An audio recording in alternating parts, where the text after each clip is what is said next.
make it an exercise that's good for releasing tension. We have so much tension. We're suffering so much because of it. Saying, okay, 5 minutes a day, I have to jump up and down and make sure that I inhale and exhale with the jumping, or I have to do my meditation. We'd all be so much better. We'd all be so much more tolerant, more flexible, more Yeah. loving. Yeah.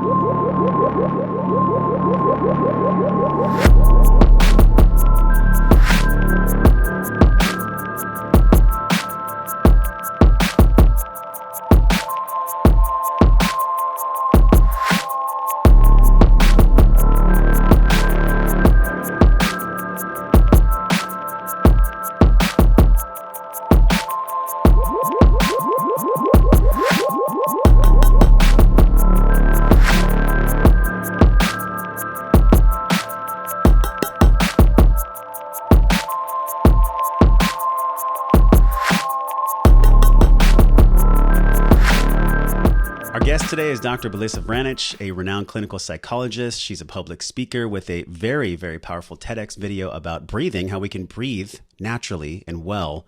And she's the author of a phenomenal book that I've gone through, Breathing for Warriors. This is how to master your breath to unlock more strength, greater endurance, sharper precision, faster recovery, and an unshakable inner game. Belisa, welcome to Wellness Force. Thank you. You got through that title really well, much better than I usually do. I stumble. There's a lot of syllables in there. You know what's really cool is we're at this phenomenal nexus right now of people having emotional intelligence and physical intelligence when it comes to our society. But I think a lot of people right now, specifically in this time of stress, are just disconnected from their body. And I look at this phrase you have, breathing for warriors, which is so powerful for athletes and for weekend warriors and things like this. But as we dig into this really cool conversation about breath, you know, we're so passionate about breath and breath work here at Wellness Force. Can you explain what it means to even be a warrior in today's landscape? Like that word, breathing for warriors, it's not just for athletes. Well, I got to tell you, I got pushback when I said I wanted to call it Breathing for Warriors, because there were folks that said, you know, this sounds too military. This sounds too niche, like it's only for law enforcement or whatever. And I said, absolutely not. I mean, there are moments where we all have to kind of dig deep and get into the warrior part of us and organize and prioritize and execute. And we may not, you know, be a traditional warrior at all. Yeah. We all have some of the warrior essence inside of us, though, right? Whether you're a mom, a dad, it takes a modern day warrior, like a wellness warrior, to be able to meet the demands of this modern world and all this stress. Don't you agree? Absolutely. And you have to juggle all kinds of priorities and all kinds of things happening at the same time. And especially now in a situation in a world where things are less than happy and less than calm. And it does feel like a bit of a war zone, at least a good, not the entire day for some of us. So yes, we are warriors. Yeah, and to be a warrior, you know, to talk about Lao Tzu and a lot of the ancient masters, they describe like, yes, we have the ability to fight, we have the ability to reach conflict and meet conflict, but a true warrior, whether man or woman, knows how to sit in the middle of that and knows when to strike and knows when to sit back and breathe. And your path is just totally a mirror of that, because I think about the way that you heal people. You know, you heal people by teaching them how to breathe properly, how to activate their diaphragm, how to breathe through their entire diaphragmatic system. But you yourself in high school, you had asthma. And I'm thinking, wow, this is a perfect entryway into life, where a woman who teaches people across the world how to breathe literally had trouble breathing in high school. Can you take us to that moment? Well, it's interesting because it was my co-author that had asthma. So I got very lucky. I had a co-author with asthma, and I ended up looking at breathing because I had a panic attack. So with my co-author, a guy named Brian Sabin, and we were like at the perfect storm for this book, because he had asthma, I had panic. So between the two of us, we kind of covered most of the general population. Oh, got it. People Yes. have one or the other, and sometimes you have both. But I actually came to breathing because I had a panic attack. I was rollerblading and I had a panic attack. And I don't know, have you ever had one? I have, yeah. Oh, well, you know what they're like. It just feels like your world is Feels like you're going to die. Yeah, you totally feel like you're going to die. And I'm on rollerblades on the West Side Highway in New York City, which is like a really bad place to think you're going to die, on rollerblades as well, by the side of a highway. And I had to take off my rollerblades, and I walked home in my socks because I had no idea what had happened. I knew I wasn't going to die, but everything around me felt that way. So that's when I started to look for, hey, what can I do for myself, and what can I do for my patients? I was a psychologist at the time who have other types of anxiety disorders, maybe generalized anxiety or OCD or PTSD. So that was kind of the beginning of the story. Wow. Thank you for that correction too, because your co-author's name was? Brian. Brian. It still is Brian Sabin. Brian had trouble breathing, but then also when any of us have a panic attack, breath is the last thing we're thinking about. So that's what led you into helping others in a clinical setting and getting the MD, or not the MD, but the doctor next to your name. Is it MD or doctor? It's the same thing, right? Well, an MD is a physician, and I'm a psychologist. So I have a doctorate, but it's actually a PsyD, PSYD. It still was 8 years of school. So you don't do that unless you have a fire. You don't do that unless you have a fire in yourself to help people. So was it just that moment with the rollerblades, or was there something else that actually fueled you to that path and that career? Well, I was already, I don't like to say I was healing people, because I think people heal themselves, and I provided a place for them to be able to do that, or information for them to be able to do that. But I had been a psychologist for about 20 years. And then I had a panic attack. It was after 9/11 in a really crummy boyfriend and relationship. And I had the panic attack. And sometimes, well, often you don't have the panic attack at the moment of stress. It's, the day after, the week after, maybe the year after. So I had to sort of backpedal and see, where did the stress come from? Because, and this happens a lot with folks, is that I thought I was handling things really well. I figured, I'm a type A. I can deal with stress, and I obviously did not, because when your body starts having reactions and they're related to your stress, that's a big message that you are not handling your stress, and it's starting to affect you physically. So at what point did you find the breath? Was it during your training and working with patients that you found breath, or when did it come into your life more? So once I had the panic attack. I knew I had to do something. I also found out I was grinding my teeth I don't know if you grind your teeth. I feel like a lot of people grind their teeth. Please use your bite plate. Oh, hey, so small little practical piece of advice is you do not have to go to your dentist to get like a really, expensive, fancy bite plate. You can go and get the plastic ones at any pharmacy that you put in boiling water and then you kind of mold to your teeth. They're just as good. So, if you are grinding your teeth, please get yourself a bite plate, because it's very expensive later on if you don't. That's a good tip. Thank you. Grinding my teeth. Yeah, I found out I was grinding my teeth, and I was just trying to figure out, what do I do for my stress? I should probably, go to yoga or get a drink or do something that's going to make me feel better. And so I did have a drink, and that wasn't the long-term solution.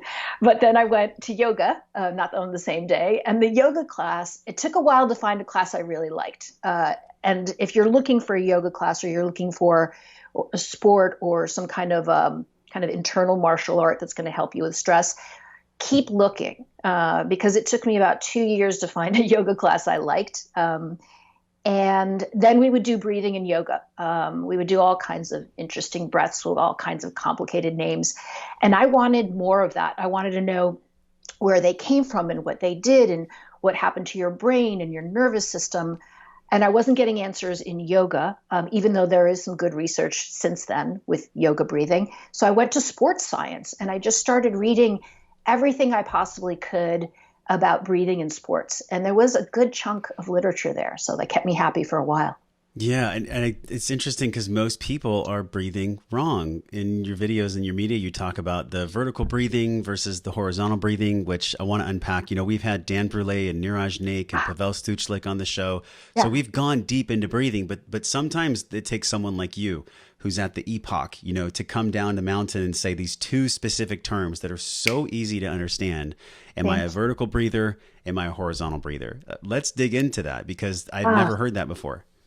Thank you so much for saying that, because being able to explain things in a way that's super practical and really functional was what I wanted to do and what really gets me going. It's also the mark of intelligence. Can you explain it to a child and can they get it? Right. Well, that's where that came from, is that my degree is in child psychology. So I would always, when I had a child that wasn't learning or couldn't learn, is that I would always like run circles around them to see how I could explain it so that they would get it. And if you just try a little harder and you just change the words, or you position the information in an interesting way for them, is they get it. They want to get it. They want to be right. And so I took that same sort of stance with breathing. And I was trying to figure out, well, how do I explain something that everybody, it's weird because if you were to ask a group, like, who here thinks breathing is important, like there's not going to be one person not raising their hand. However, here we had something that everybody thinks is important, but everybody's doing it wrong. So I had to figure out why, like what has happened between the caring about something and the doing it right, that there's this huge gap between the information and the execution. And what I realized is that there wasn't good practical information. We had this really intense gap in take a deep breath and then what the deep breath looked like. And it's gotten worse in the last, say, 50 years because of technology and sitting and all kinds of other things.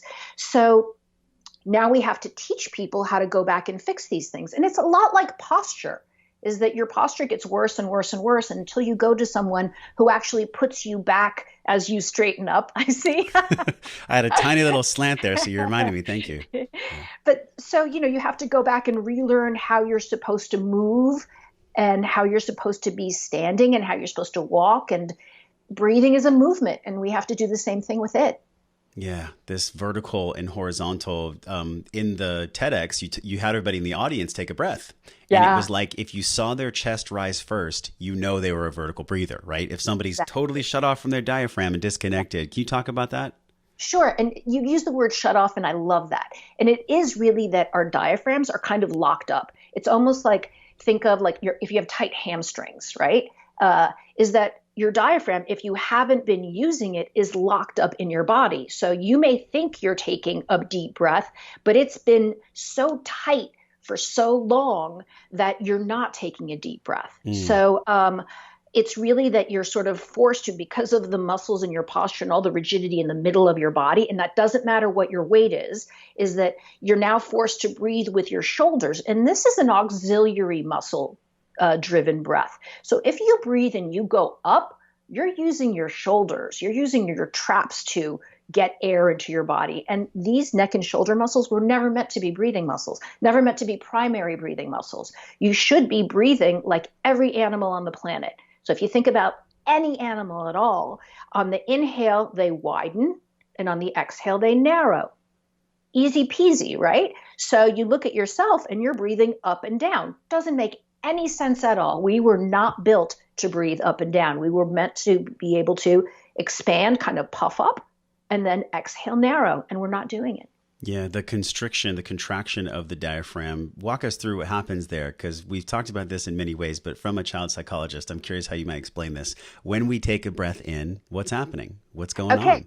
So I'm going to give it to you in all different ways. And this is how you learn. You learn by watching yourself, by feeling. So I want you first to think about what your diaphragm looks like, because most of us don't know. We're like, yeah, diaphragm, it's kind of in the middle. I think I've seen it. It's a little red line. So that's one of the reasons we don't understand the diaphragm. In most pictures you see it, you're like, oh, it's this red line. Often, and I've been looking at children's toys and anatomy figures, it's not present at all. There's lungs and then there's digestive organs. And like the diaphragm actually isn't even in the picture. And if it is in the picture, it's this line, which you're like, I don't even know what that line is or what it does. It can't be important because it's just a line. So I want you to visualize a skirt steak, the size of a Frisbee, okay? Because the diaphragm is actually, if it was a steak, it would be a skirt steak. And the size of a Frisbee is a pretty decent sized piece of muscle, right? So that's what your diaphragm is. So that's the first thing you have to think about, is like, that's kind of a big thing, and it's in the middle of my body. So I want you to take your fingers and put them right at where your ribs meet in the front of your body, and poke them in there. All right. And now walk your fingers around your ribs in the front of your body walk them around slowly, all your fingers, and stop halfway. So your hands should be right underneath in front of you, and actually give your ribs a little tug. Now that's what should be happening is on the inhale, your ribs should actually be flaring a little bit. And on the exhale, they should be squeezing into your body. So keep walking your fingers around. You're going to hit that floating rib, maybe some muscle. I hit some fat. It's okay. It's keeping me warm. And I want your fingers to hit in the back. So see wherever they hit in the back. And I want you to flatten your hands out on your back. So your lungs go all the way to there. So just sense right now where your palms are. You have lungs all the way down there. Now, that circumference where you went all the way around your body, that's where your diaphragm is attached. So that's where it is. It's huge and it's there. So I want you to put your hands in front of you like this. Okay? So on the inhale, your diaphragm flattens and it tries to push your ribs open. And on the exhale, it tries to pull your ribs together so your body narrows. Inhale, it flattens out and tries to push your ribs open. Exhale, squeezes your body, and you exhale. Okay? So now you actually have a sense of the diaphragm. Now you have a visual. This is what it looks like. Here's where it is, and this is what it does when you're breathing well. I love Most that. of us, it's where the muscles around the outside of our body are so tight, and our understanding of what a deep breath is that we don't actually use the diaphragm. A lot of times when I've helped people breathe in the past, I'll place a bottle of water on their belly, which I learned from my mentor, Paul Chek, who's a colleague of yours as well. And it was just a nice cue, a nice psychological cue for people to watch their belly rise and fall with a bottle of water on their stomach. And it clicked in for me a year and a half ago. I was like, wait, the reason why people aren't breathing through their belly, aren't really using their diaphragm, is because they have spent 10, 20, 30 years breathing from their scalenes, their pecs, and being rounded and kyphotic, sitting at a desk, driving a car, being on a phone. Yep. Everything we do, Dr. Belisa, is forward flexion. Can you talk about that a little bit so people can really understand this concept? Well, not with the beautiful, precise vocabulary you have, because I don't have the background in fitness and anatomy that you do. So I'll probably use more simple terms because you have way more experience in fitness and anatomy than I do. But I can definitely speak to the fact that we are rotated forwards. And if you rotate forwards, and especially if you have forward head posture, is that all that is going to affect your being able to inhale and expand, and then exhale and squeeze. And I want to remind you that there are not being able to inhale and expand comes from muscular core sets or emotional core sets. So maybe you're ripped and you have abs and like your obliques are so like beautiful and striated and unfortunately keeping your body really tight. But it might be an emotional core set, and that's actually more common. So I want you to do this right now, is that you're all relaxed, you're fine. And now you're going to go in to an important meeting where you're asking for a raise and you want to be powerful and convincing, and it's important. Okay? So stand up straight, tighten your middle, and let's go. So I want you to notice right now what that tighten your middle feels like. Now inhale, relax it on the inhale. Now tighten it back up again. So the tightness should be right in the middle of your gut, right in the middle, so a couple inches above your belly button. So most of us walk around with that part of our body tight all day long. And it's a preparedness stance. It's part of our power pose, right? Unfortunately, we're not meant to wake up in the morning, squeeze that, and hold that tension there all day long. We're meant to do that when we need it, but we're also supposed to, okay, relax, inhale, expand, and then exhale, squeeze, get all that air out. There's such a subtle cue for people on a psychological level where it's shifting them to sympathetic all day long. And people know about the parasympathetic and sympathetic, the rest and digest or the fight or flight. So we've talked about that many times. But what I hear from you, and actually in your Manhattan Beach TEDx, it was Manhattan Beach, right, that you spoke at? You talked about how people are holding their abs, bracing their abs, and I can totally relate to this. And so many people watching can relate to this. We're all trying to look our best. We're trying to pull in our belly all day long so that no one will see if we have any extra fat. It is such an illusion. It's such a psychological illusion of why we're not relaxed. We think that there's something outside of us that's not making us relaxed.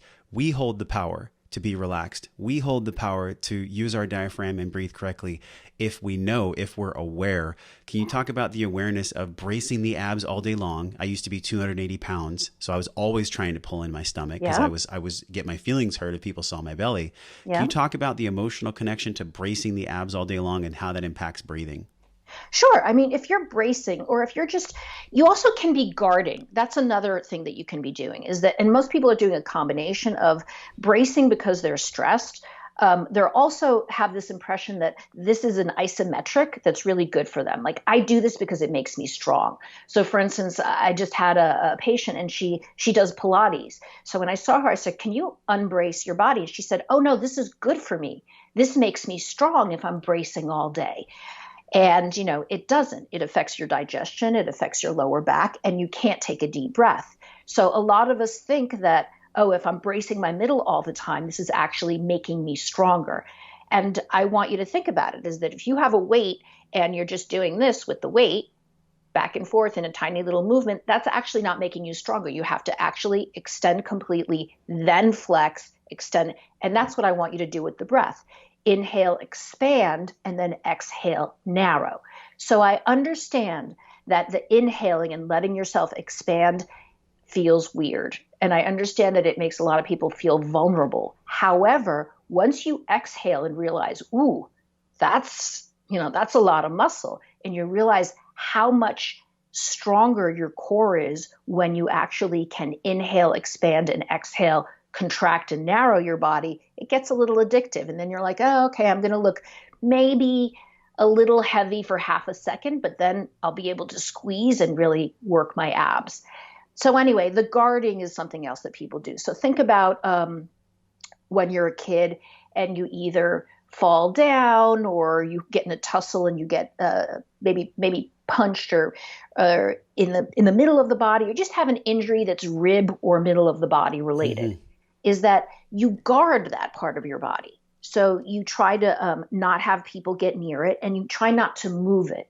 And this also happens with C-sections, is that, trying to breathe after a C-section is really tough because you're in pain. And then you get into the routine of breathing upper body and you never go back to the lower body breath. So the emotional part in staying in that sympathetic state is because you're breathing through the top of your body, the chemistry in your body is disrupted. It feels better to be bracing to you because you're stressed out. And then you're in a constant sympathetic state, which is it's fight, flight, or freeze. And a lot of us are in freeze. We don't realize that actually freezing is a reaction as well. And we stay there and we live in that place of being in a sympathetically dominant state. And we feel like, well, this is normal, and it's not. And then the stress cascades upon cascades where the bathtub gets full and eventually the water leaks out. And this is, Hans Selye, when he looks at the stress model, the third phase is exhaustion, right? So people, they go through like adaptation where they can be with stress for a couple of years. And I love that you said this too. You're like, I actually had the panic attack way later, and people have attacks and stress symptoms way later than actually experiencing the stress. Yeah. I can't help but make the connection here to capital T, lowercase t trauma that happens with young men and young women, even young boys and young girls, that then carries on into adult life. And then that, as Bruce Lipton talks about, the literally biology of emotion, these emotions get trapped inside of our tissues. The issues are in the tissues. And then we have this efferent and afferent activity that's telling our brain that we're in panic, we should be scared, we should brace, as you say. Yeah. But there's actually no more threat anymore. How do people get clear on that aspect of what's blocking their breathing? So that's where I teach a meditation. And the meditation I teach is a trance breath-led meditation, which is not something that I have developed or come up with. Certainly it's within the context of what I teach, but it's something that has been developed years ago in the 60s, in the 50s. Stan Grof is the leader of holotropic, the thought leader behind holotropic breathing, which he's a brilliant person, rebirthing and that sort of thing that's happened, that was popular in the 60s and now has made kind of a comeback. I put it in a different framework, in that I'm a psychologist, so I put it within a framework of healing, therapeutic healing, but sort of more psychology driven. And Stan Grof is a psychiatrist. So doing the breath-led meditation carefully, and with help and with intention and with support can help you work through all those things. So it is an amazing addition to being in therapy as well, in that you can join the mind and the body and work through some of the issues that you have that sometimes you don't even know are still bothering you. And that's sometimes what happens in doing a breath-led meditation, is that you might choke up or you might cry or you might giggle, and it's just old trauma and old stress that's kind of eking out, and you want to let it go. Yeah. And you want to work on it as well, not just have that cry and giggle and walk away. You want to actually work on it. So when it's done well, that trance breath-led meditation can be really powerful. And how long, when you say it's done really well, because I've had experiences in Costa Rica and in Thailand where I was doing it for almost 2 hours at a time. Mm-hmm. And there was tears, there was shaking, there was laughing, there was crying. How long do you think for a beginner, when they're with the right kind of facilitator and it's a very safe space and they're knowledgeable and the facilitator has proper training, can it be done in 30 minutes, or does it always have to be these longer journeys for catharsis? Oh, I mean, for some people it's 2 minutes or 3 minutes. It depends how ready you are, how much you trust the space and the person that's with you, how much you're holding on to, how full that bathtub is. So it really depends on the person. I don't think you have to do it. And a lot of people can't tolerate 2 hours because it's exhausting, and you're working your breathing muscles, and you have to be a certain type of person to commit to 2 hours. That's not necessarily a strong person. It's just you have to want to commit 2 hours to it. And sure. For a lot of folks, they don't have 2 hours of a babysitter right now. Right. And they'd like to start, and they can't go somewhere to do it. So, somewhere beautiful to do it. They might have to just be in the bathroom with a shower on. So no, I don't think you have to commit a whole 2 hours to it, but you do have to go in with intention, thoughtfully, with a support system, depending on what you're carrying, depending on what you're hanging on to. Yeah. And also too, I want to make a caveat here. I would never recommend that somebody does a cathartic journey on their own. They have to be with a skilled practitioner. Do you agree? Or do you think some people, once they get trained enough, they can just do it on their own? Once you get trained enough, you can certainly do things on your own. But I think that most of us have more stress and have more kind of residual trauma than we know. So you need someone who's holding space for you and that just has a high level of ethics. You need to feel like if you're you can be in a room with other people doing it, but you have to know that there are several people that are there. There are people I can ask questions to. There are people that will let me follow up with them, that things are explained to me. So you need to feel taken care of. Too often I've been seeing folks just kind of get thrown into a room and, want this cathartic experience. And certainly the leader of the class wants to see a cathartic experience with the people that he's with. But sometimes what happens can just be that you put two thoughts together that you hadn't before. So sometimes the success is a quiet one where you're doing the breathing, which is a controlled hyperventilation. And then when you quiet down, you just make a connection between two memories or between how you feel and something that happened. And that can be really tremendous. It doesn't have to be very dramatic. Yeah, it can be so incredibly healing. And I've experienced it too, where it can be very jarring because I've had like memories that have come up during these long journeys and I put them together. At the end of it all, I'm so grateful though, because look, whatever's in there is in there, y'all. Like whatever's in the body, like it's there to be let go of. Like, you know, there's a phrase in many contemporary healing modalities, and it's like what's coming is going. Yeah. So what's coming up is actually there to go. And from a psychological perspective, with your training on human behavior and the brain, in these long journeys, what is the biology of what's actually happening? It's controlled hyperventilation, but what's happening on a psychosomatic level during these longer cathartic sessions?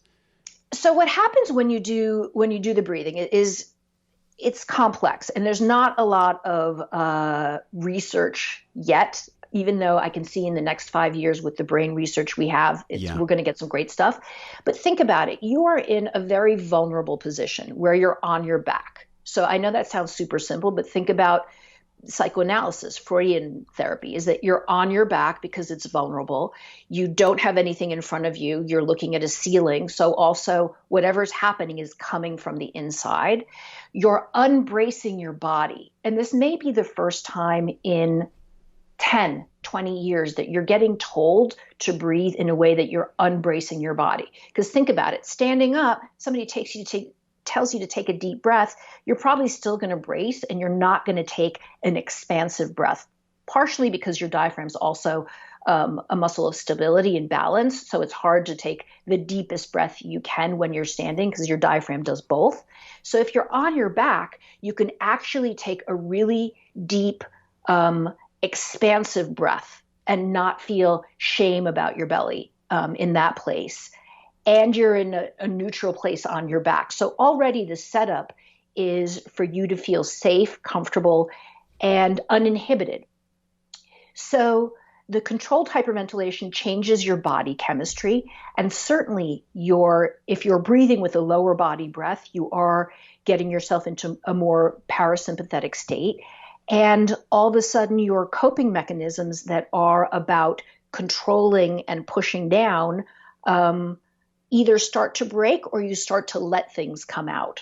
And again, we're going to see more research into exactly what happens with the brain in these sessions. But it's almost, I liken it to, have you ever gone to get a massage and you just feel like you have a tear or two come out?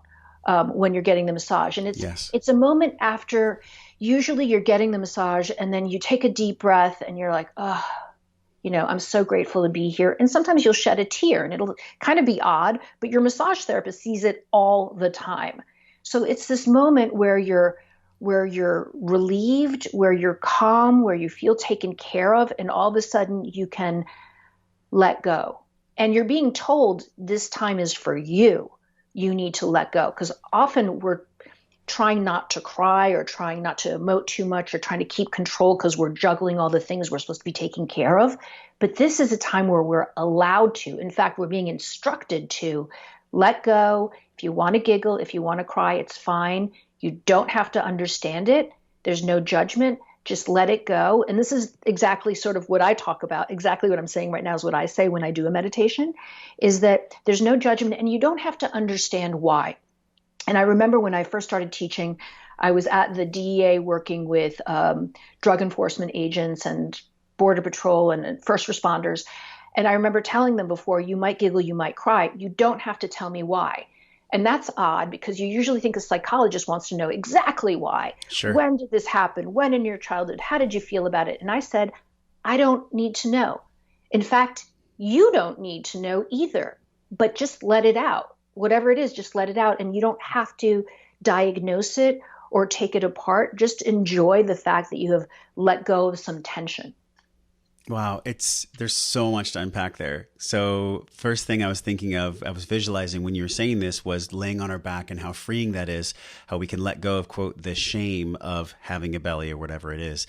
I feel like really what you're describing is when we lay on our back, we give ourselves ultimate permission to just feel whatever's there. And that's actually what's coming out through the breath. But the cyclical breathing, I've done Wim Hof and I did Mark Divine's event in 2017. And what you're saying is so true when you reference the massage therapist and the tear coming out. I'm 37 years old. I'm laying on the floor. It's the first time I'd ever done like a really unique cathartic journey. and we're at the Carlsbad place, the Omni, and I'm laying on the floor and we're doing the warrior breathing. And all of a sudden I start, like, water's coming out of my eyes. And I'm like, what the hell's going on? Like, I was so just tripped out. And I realized later on that night, I was feeling kind of sad. I was feeling like some stuff was coming up. And I had mentioned it to Mark Devine when we had a podcast the couple of months later. And he's like, yeah, that's totally normal. Like, you know, it was the first time in my life where it was ever like okay for like a tough guy to cry, or like a man to cry, or like anyone to just feel their emotions. Because I came from an environment where it's like, you know, if I was playing football, it's like you get hurt, like put some dirt on it and get back out there. Men only show two emotions. It's anger and frustration. Like that's basically all of our skills. So what I love from this, and what I'm curious how you feel, is for this new paradigm of like how men and women to relate to one another, how we actually engage with one another. Don't you feel that if we learn to breathe as a collective, if we learn to breathe together as a society, we're going to get to more love? This isn't just hippies around a fire. We're going to be able to use breath to access more love that allows men to feel greater palettes of emotions and connect with women on a whole new level. Absolutely. I mean, I just taught a few days ago correction officers in Washington. And again, a very forward-thinking bunch of people, fantastic, fantastic people with pride in what they do and with, you know, just amazing folks. And I thought, if all stressful jobs did breathing, wouldn't they be better at their jobs? Wouldn't they be better at communicating with each other? I mean, think of the days when you're frustrated and how much that person who's walking too slow or driving too slow annoys you. And then the days when you're kind of happy or fine, that person driving slow in front of you, you think, oh, my mom drives just like that. Or, you know, gosh, I wonder what it's like not to have to be rushed. That must be great. Or you just kind of blow it off and you keep moving. And that's just a tiny little description of what we could feel if we had a breath routine that we did every day just for our souls and our brains. Is here, I'm going to make sure my breathing is a good deep breath and work on that if it's not. And then I'm going to do 5 or 10 minutes of a breathing meditation just to let off steam. And I usually talk about things in a very physical way, very physiological, very practical, is that you get stressed throughout the day. So we don't growl at each other. We don't shake it off. Like we don't have these things animals have. We just push it down. So all the annoyance of all day long, you push it down. It's terrible for you. I wish we could growl and just shake it off or, you know, do what animals do. But we don't. We can if we have a rebounder. We can go jump on the trampoline. Yeah. In the trampoline, the research shows that repetitive motion that's jarring in that way up and down. It is my favorite. I've actually been cueing my inhales to the bounce. So I'll go while I'm on the trampoline for 3 minutes. And I'm like, wow, I just changed my whole physiology. But I digress. No, but that's perfect. So point here, and let's make that a practical takeaway, is that, you know, if you can bounce on a trampoline, it's great for you. 5 minutes a day, that's it. Even less if you want to start with less. And make it so that your breath goes along with the movement, and then switch it. Maybe your inhale is up, go exhale on the up. And make it an exercise that's good for releasing tension. We have so much tension. We're suffering so much because of it. Saying, okay, 5 minutes a day, I have to jump up and down and make sure that I inhale and exhale with the jumping, or I have to do my meditation. We'd all be so much better. We'd all be so much more tolerant, more flexible, more loving. Yeah. Wow, this is like emotional intelligence at its finest, but just like always, it's fed through a lens of physical intelligence and somatic awareness. If we're aware of what's going on in our body, then we can be more aware of how we're treating other people. And I mentioned this tattoo that I have on my arm before we recorded, and it says, "Se posso respirare, posso scegliere." And that means if I can breathe, I can choose. It's on my arm here. Ooh. So I got this before I did the 20X with Mark, because I had been struggling with severe anxiety. Even when I started this podcast, it was like I'd wake up in the morning, I'd be stressed for no reason. My jaw would hurt. I was uncomfortable. I was gaining weight. And so I did all this training for the 20X, and I just wanted an anchor for myself. Of course, now looking back 3-4 years later, I'm like, oh my God, my subconscious knew that breath was going to set me free. My subconscious knew that it was actually the breath that was going to be my best friend, my greatest ally in the world. is my breath. And when I got that on my arm, I didn't understand it at the time. It was just something that I, looking back is always 2020. Yeah. Now I get it. And my question to you is, what has the breath done for you physically, emotionally, and even spiritually? Like, what is that anchor for you? You love what you do. It's written all over you, right? So what is that anchor for you? Can I just tell you, your story gave me goosebumps. I'm like all emotional because I thought that was really so great. Thank you. Yeah. And that, the breath does give you choices, because sometimes you feel like I don't have a choice. I mean, especially nowadays, we just don't feel like we have choices in anything. Sure. Oh man, look at you. You really hit a nerve there. That's good. We're being humans here on the show. Yeah. So nice. But when you breathe, you actually, and again, going back to kind of like the physical part of it, is that you have a choice as far as your arousal, right? So most of us right now, we just want to get to sleep, just dope us up so we can get to sleep, or the opposite of like, please, like, give me a little bit more caffeine because I got to get through this. I want to be wired. I've got to work out. Yeah. So we don't have choices in the middle. And there's the fact that there's all these different places you could be where you're alert but in control. I was thinking about this whole idea of choices in arousal, and I did a show with Cesar Millan. I did the dog whisperer with him. He's awesome. He's not too far away from you. And he talks a lot about the breath, and he talks about how you need to be in this certain place where you're alert, but you're also calm. And most of us don't know how to be there. We know the extremes, but we don't know that like 4, 5, 6, 7 type of spectrum of the middle, where we're like, yes, paying attention, but not necessarily energetically committed in a way that, can tip us off and get us too far over to the right. So now I've forgotten your question. So you got to ask me again. I got it. Yeah, the question was, and thank you for your kind words too. Like, people see you and your rap sheet hits the floor. You've been on like every TV show imaginable, and you're still human like us. And I think that's why people connect with you so deeply. My question to you was, when I shared my story about how the breath has impacted my life and how it's given me this ability, se posso respirare, posso scegliere, to choose, what's it done for you? What is accessing your breath done for your physical, your psychological, and even your spiritual connection to higher power? Like, how has it gifted you? It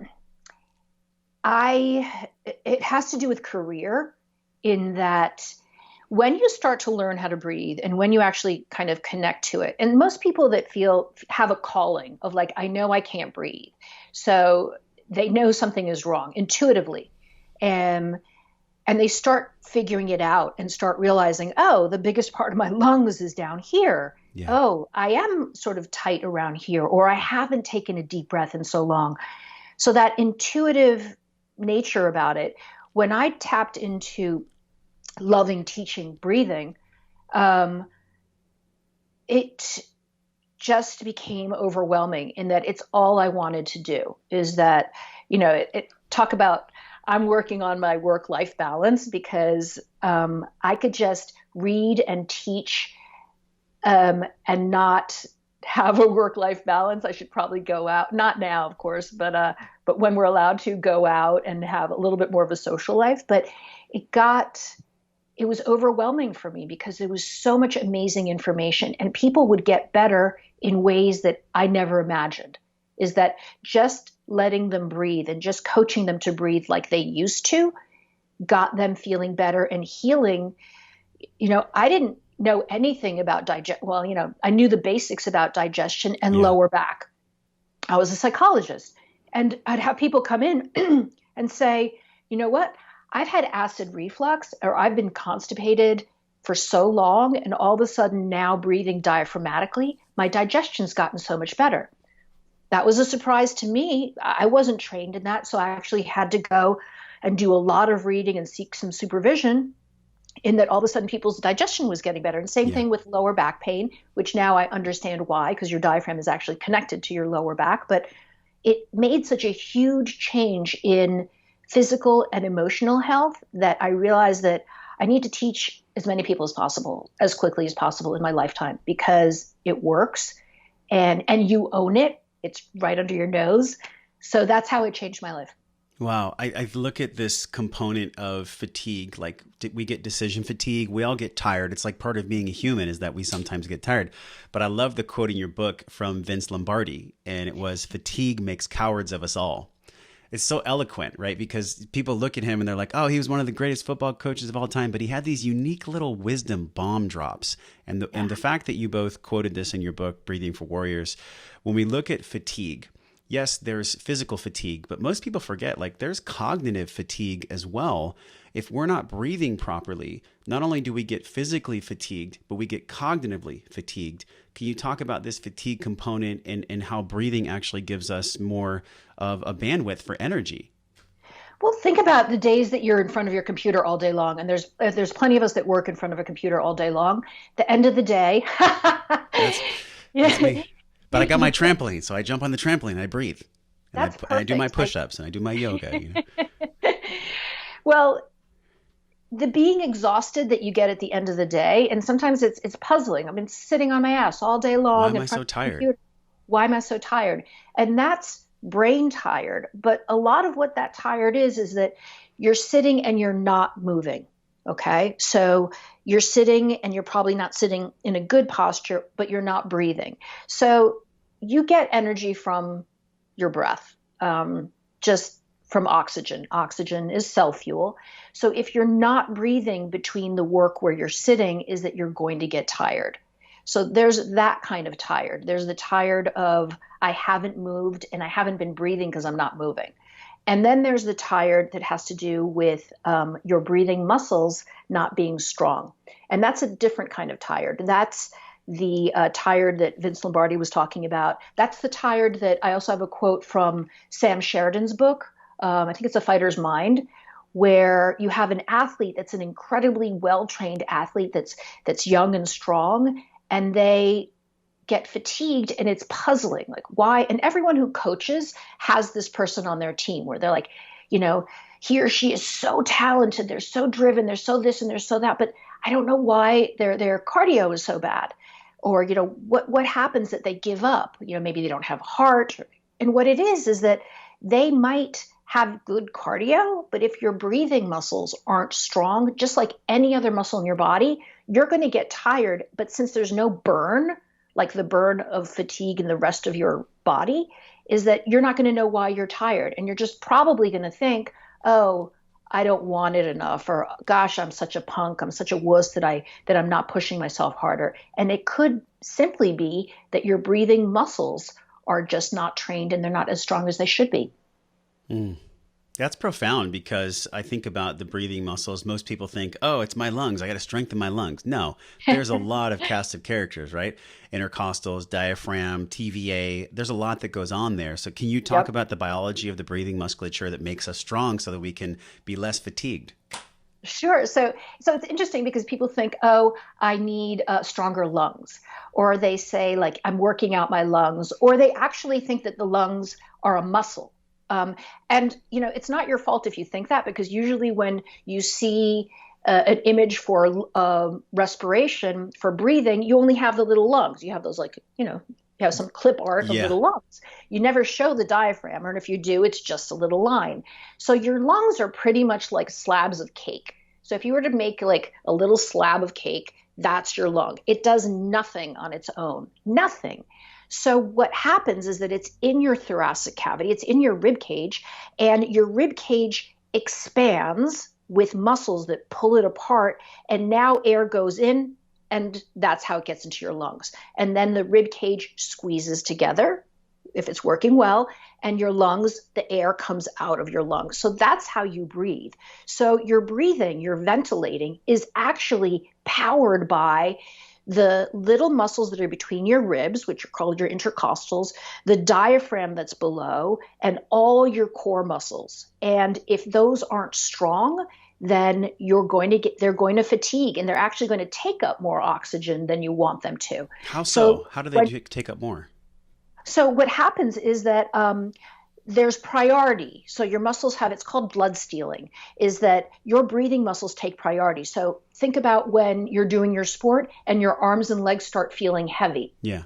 That's the blood deciding I'm going to go more towards the breathing muscles, not the extremities, because these muscles need them more. And you know that a muscle that's not worked out, that's not strong, needs more oxygen. So if you actually work out your breathing muscles, they need less oxygen, which means you have more oxygen for your extremities. So if you have a sport, I was just working with someone the other day who is an Olympic sailor.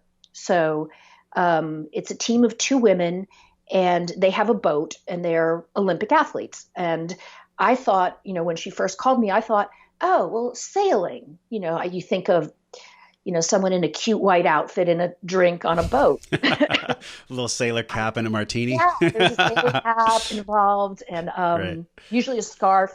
But no, it wasn't that way at all. So these two rock star women who are, again, in the Olympics sailing, um, bound from one side of the ship to the other while it's moving, pump the boat, which is something you do when you hang off the side.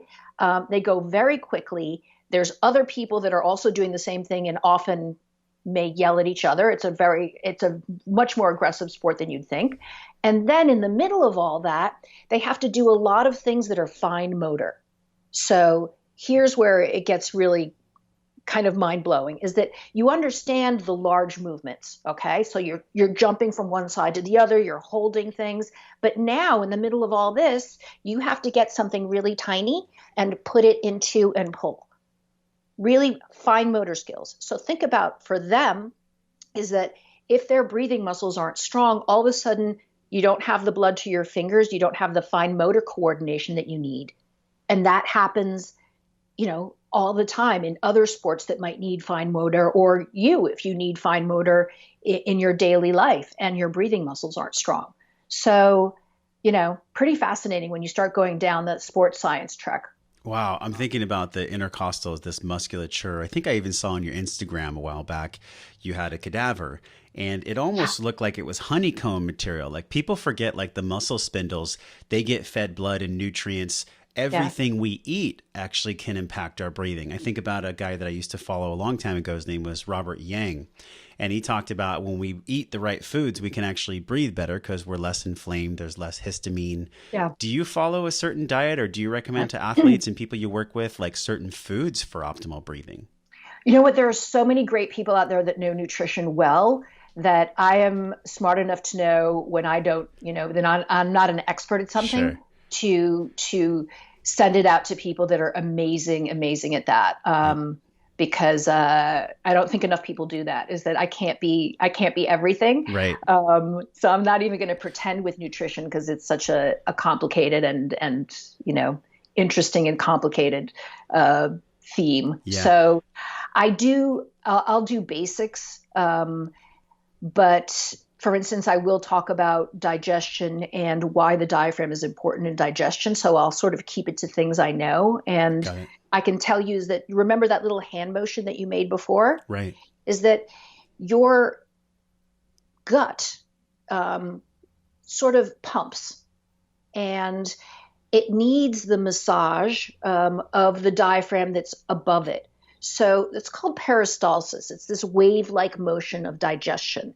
And if your diaphragm is working well, it flattens out and it pushes all these organs. It really does massage your digestive organs, right? If you are a horizontal breather.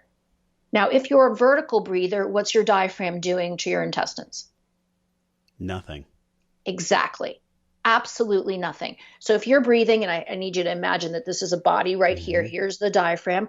If this is not massaging your organs, you're breathing from the top of your lungs, which are here. This is not getting massaged. So what happens? Irritable bowel, constipation, acid reflux. But seldom will you have a doctor who will actually know who to send their patient to learn how to breathe diaphragmatically. Often they will say, you need to learn how to breathe diaphragmatically. And the person will say, but I do. Right. And you watch their whole body rise up and their fall. whole body go up and down. So, yeah. Right. Well, I love this because in your book, there's subtle cues and awareness practices that you can have people go through, whether they're an athlete or not.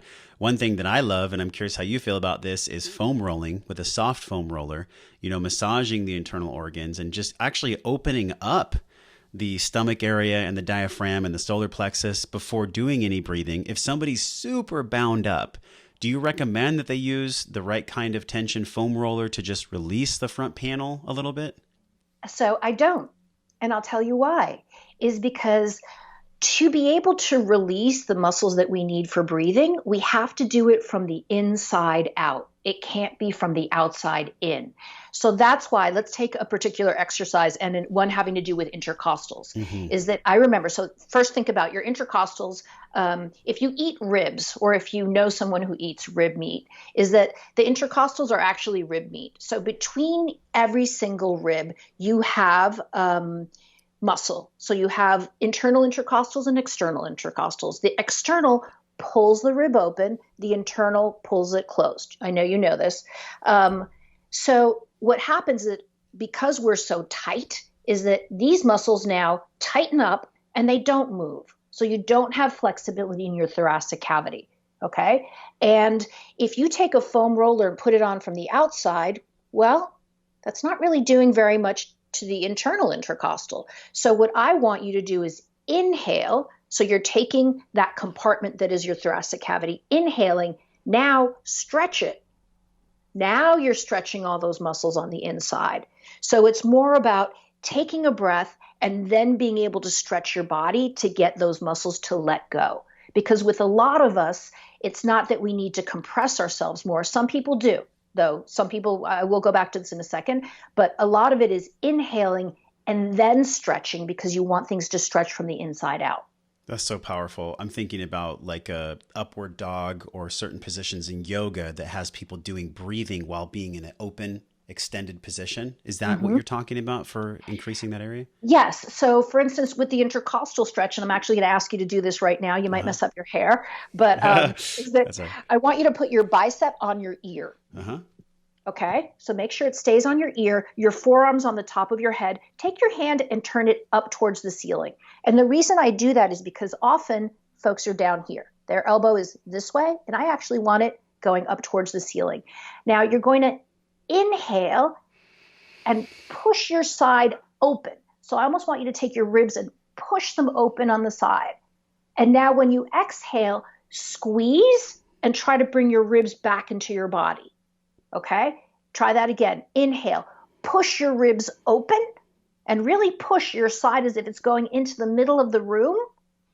And take that bicep, put it back on your ear. She got me. Exhale, come up, and now squeeze circumferentially. So that's you really stretching out very important breathing muscles from the inside out. So I said that there are times when I would use, I really like the Courageous Ball that Jill Miller has, because it's kind of has this tacky outside that you can kind of grip your skin. Is that if I have someone who's not a good exhaler, you have to teach your body to exhale. So most people will say, well, I don't even have a sensation of muscle on my rib cage. And you have to get your body to feel the ribs and feel the muscles there. And I'll have them lean on the ball and have the ball push their ribs into their body on the exhale so they can start having the sensation of exhale is narrow. That is so powerful. I noticed my arm going away from my head. Why do you think that was? You're tight. I'm tight. I've been sitting with you on this podcast. Exactly. I love this because everybody can do that exercise at home. There's so many exercise in Breathing for Warriors. This is not just for the athletes. I want to say it again. Like how many years have you been practicing the breath with people? It's been over 2 decades now. Yeah, exactly. It's about 1.5. Yeah, 1.5 decades. 1.5 decades. So so in this time, I'm sure you've seen so many people get their lives transformed by the breath. We covered so much ground in this conversation. We have to have you back again. Like I just really love your soul. I love your personality. I love your art. I love this art of breathing that you teach. If we look at all the things we've talked about, we talked about the inhales and the exhales, the traumatic release, the catharsis, the biology of breathing. You talked about the skirt steak with the breath going up and down. So much value in this podcast. for people that are interested in the breath transforming their life. What did we miss? What ground can we talk about before we say goodbye here? Oh, you know what? I can tell you what we'll talk about next time. What's that?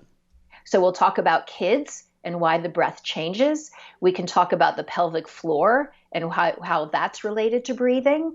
Yeah, those two are pretty hot ones. And then we can always talk about different sports, and it can be any sport from, hey, my son plays football, to I play golf, to billiards, to all the different sports. I run, mini marathon, any sport you want to, or tactical combat sports as well. You know, I'm a firefighter. My husband's a firefighter.